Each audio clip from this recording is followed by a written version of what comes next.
itself. Congratulations on the film. Thank you. I'm just wondering if you could mention working with this guy who is a very famous child actor and whether he gave you any specific advice on this film. No, it was honestly such a pleasure.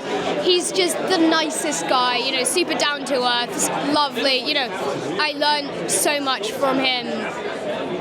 And he's gotten used to working in these big, giant event elements. Here you are working on an indie film, and here to celebrate that here at Fantasia, but also working on much bigger things. I'm just wondering how you feel about that, and if there's any lessons that you can learn from Elijah's own journey. Yeah, so, he's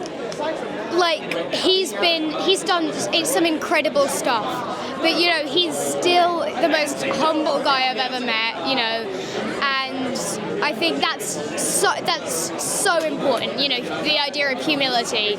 And, he just role modeled that really well. It's an incredibly exciting time for you. If you could just talk about what this film means to you and being in Montreal means to you.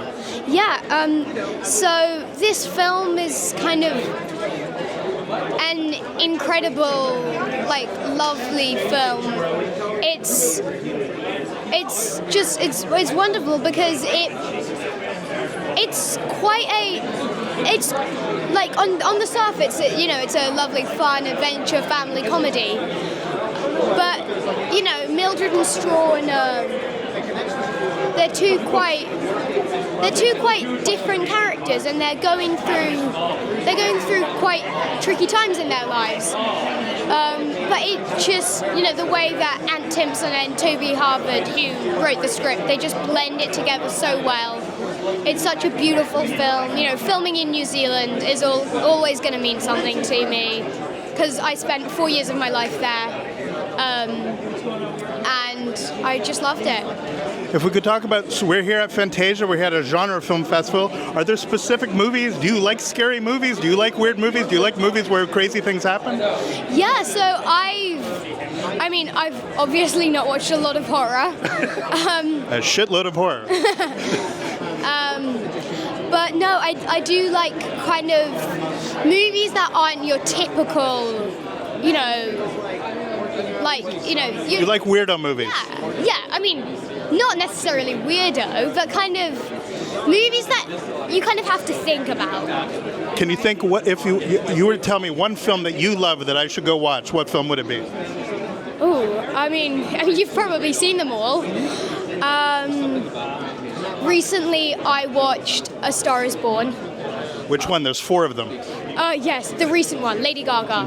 Oh my gosh, I ended up in a puddle of tears. Oh. And what I love about that movie is really Stephanie's story. It's a story of a woman who should have been Stephanie, but the industry needed her to be Lady Gaga. Yeah. And so I'll ask another even harder question. What is the first movie you saw that you thought, I want to do this? I want to be up there on stage? I don't think it was a movie. I think I was maybe 4 or 5 years old, and I remember watching my older brother's after-school drama performance. He had a little after-school club, and they'd put on a play for the end of term, and I kind of just remember watching it transfixed and this would be so much fun. Now, is he super jealous of you right now? No, I don't think so. I think, my whole family have been super supportive. They've just loved it. Amazing. Have an amazing time here in Montreal. Congratulations on the film. You're so great in it. Thank you. All the best. Go relax before the movie.